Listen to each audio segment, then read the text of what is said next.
Northeast China's Suifenhe port on the China-Russia border has seen a steady increase in China-Europe freight train trips, thanks to improved efficiency of train management and cargo clearance. 我们强化国际联运协调机制，持续做好中欧班列运输组织和动态管理。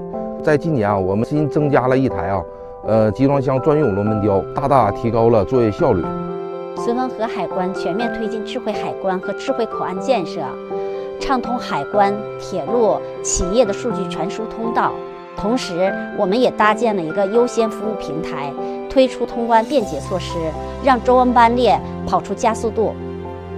The China-Europe freight train service has three main corridors: Western, Eastern, and Middle, with the Suifenhe port on the Eastern corridor.